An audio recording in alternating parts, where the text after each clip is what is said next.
dhawaan ayay ahayd markii xukuumadda Somaliland ay ku dhawaaqday inay dalka keenayso shidaal tayo leh oo jaban laga bilaabo bisha tobnaad ee sanadkan ee hadda aynu ku jirro iyadana xukuumaddu ogeysiis u dirtay shirkadihii hore u keeni jiray shidaalka dalka uguna baaqday inaanay shidaal dalban laga bilaabo bisha tobnaad haddaba shacabka ku dhaqan magaalada Berbera gaar ahaan wadayaasha gaadiidka yaryar oo maanta aanu mikrofoonka la dhex marnay ayaa waxa ay ra'yigooda ka dhiibteen siday u arkaan inay shidaal dalka keento xukuumadda Somaliland waxaana intooda badan taageereen in shidaalka ay xukuumaddu dalka keento isla markaana ay maciishada la quudanayana ku darto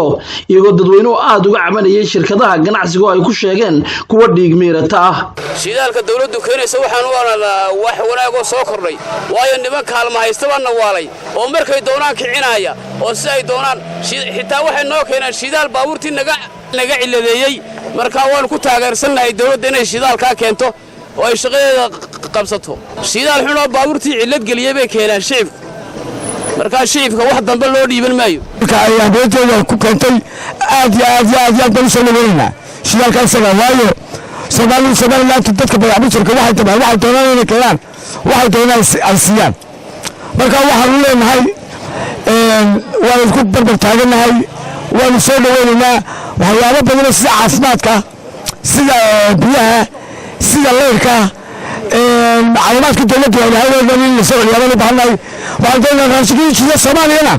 oo kale in la keeno oo dukaan waliba ka soo qaatay baqar waliba ishiga si aan loo xafal waliba yareemiga iyo raashin jaban marka walka maalmo gacmo farabaad ku soo dhaweynaa iimaanu waxaan taageerayaa dawladda bacdama bay tiri waxa idin keenaya shidaal tayo leh oo ay ganacsatadii laga qaadayo baabuurta khasaaraha gelisay bilaamaran wax laha laba baawur baa laha labada baawur mid baa u fadhiistay shidaalka xun awgii baa u fadhiistay markii dawladdu tiri muxuu ahaa shidaal baanu keenaynaa waan ku taageeraynaa gacan wal sineen qanuuka Cabdixakiin ahaan inay shidaal keento oo xataa raashigana keento oo wax badan oo kale waliba aan hore u socoto ayay soo dhaweynayaan waayo sida qoon laga bixi karo sixir bararka marka wixii dawladdu keento xadna u samayso xadado yaa sida dawladda hore maray aanay xabad roodhiya aanay marba meel ku cararna meel taagnaato saas soo dhaweynaa insha Allah taala shidaalka ay dawladdu keenayso waan taageeranaa shidaalka hore dadkii shacabka ay keenay jireen ma taageersanin imka wixii ka dambeeya maciishada kale raashinka iyo wixii walba ay dawladdu keenayso waan ku taageeranaa raashinka inay dawladdu keento raashinka dhacayna loo keenayo xanuunada laga qaaday macaanka laga qaaday qaraarka laga qaaday in laga joojiyaan u baahanay dhiig miirata weeye ganacsatadu dawladdu waa inay 5 markab oo shidaal iyo 5 markab oo raashin noo keento weeye intaas ayaan ka hadlaynaa bismillaahir rahmaanir rahiim maanta waxaan ka hadlaynaa hadii loo bulshada reer Berbera waxaan aad iyo aad u soo dhaweynaynaa oo waliba aan aad iyo aad ugu faraxsanahay go'aankii taariikhiga ahaa go'aankii sharafta lahaa ee xukuumadda jamhuuriyadda Somaliland ay ku dhawaaqday ee ku saabsanaa inay xukuumaddu keenayso shidaal arrinkaas waa arrin aad iyo aad u farxad badan waa arrin Berbera laga farxay waa arrin dalka dhan laga farxay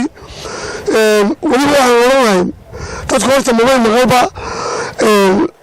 waxba la xumeeyo waxba la hagaajiyay maqalba xukuumaddiina haamanisaysa oo shidaal keenayso ummadda ma walba waxa xukuumadda gacanta ku qabanaysa marka bulshada lagu yiraahdo aad iyo aad ugu farxan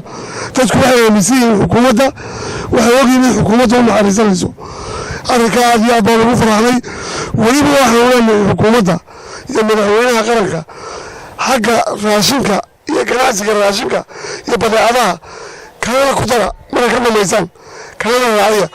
aad iyo aad baan ku farxsanay waxaan leenahay xukuumadda ilaahay ha ku asturo ilaahay khayraadiisiyo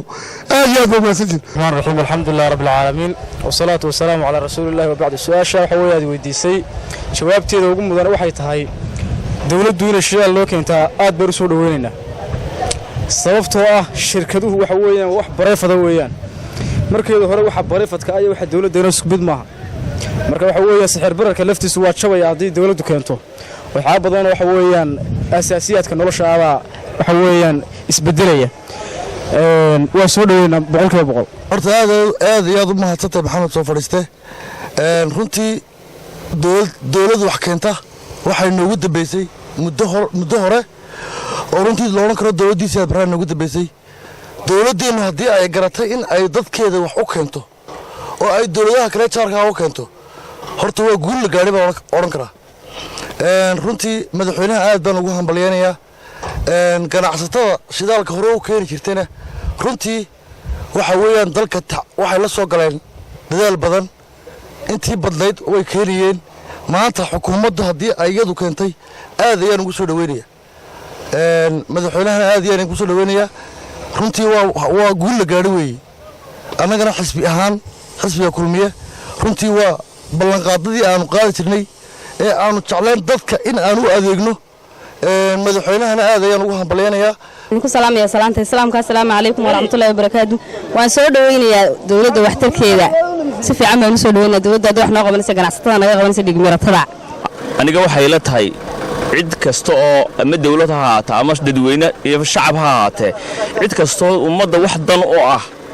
keenaysa anigu waan hambalyeynaya waana soo dhaweynaya ganacsatadana waxaan iyagana laftooda odhan lahaa horta kulli xeradii alla oday baa oodan tan wixii aad ka helaysana waa ka heli doontaane dawladda waxay ay ummadda u ballan qaaday ama shacabka hambalyeeya soona dhaweeya lana shaqeeyaan odhan lahaa haddii ay shaqaynaysa taasu dhab ka tahay wayna wanaagsan tahay laakiin waxaa riyo galan bay la tahay 4 cisho horta waajib dawladda shacbigu wuxuu ugu leeyahay cunto hadday noqoto iyo sidaa hadday noqotoba cunto jaban oo raqiis oo aan sicir barar lahayn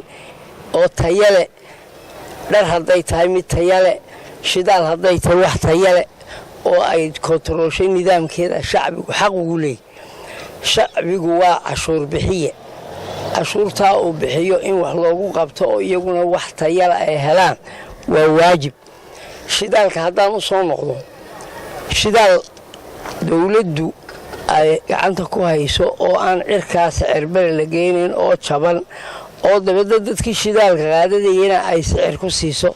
sicirkaasna iyagana waxay u saaran yahay oo kii hore ka jaban waa mid loo baahan yahay dalkana dantiisa wey laakiin haddii shidaal ay dawladdu koonto intii ay qaadayeen kuwii hore qaadayeen u noqdo dee there is no difference waa inuu tayadiina ka wanaagsan yahay sicirkiina sicirkii ka jaban maxamed cabdilaahi soo fadhiiste Star TV magaalada Berbera.